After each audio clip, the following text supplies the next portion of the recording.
In the heart of the city, there stood an old antique shop, whose old and dusty appearance would give anyone passing by the feeling of unease. People avoided it like the plague, and it had been that way for years. Nobody knew who owned it, and nobody dared to venture inside.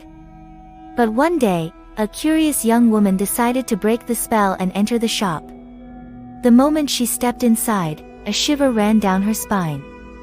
The shop was filled with strange objects and peculiar artifacts, each one more ominous than the last.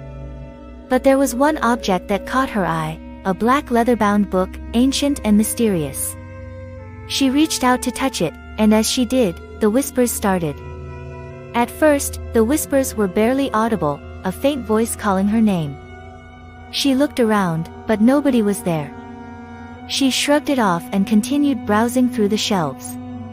But the whispers grew louder and more insistent with each passing moment, until she could no longer ignore them.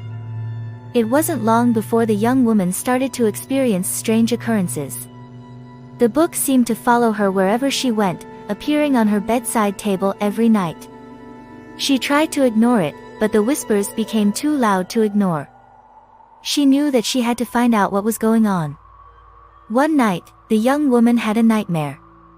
She was trapped in the antique shop, surrounded by the strange objects and artifacts.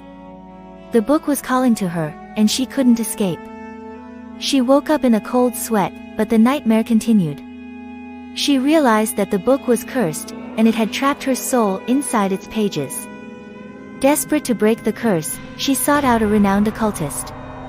The occultist examined the book and told her that it was a book of spells, but not just any spells.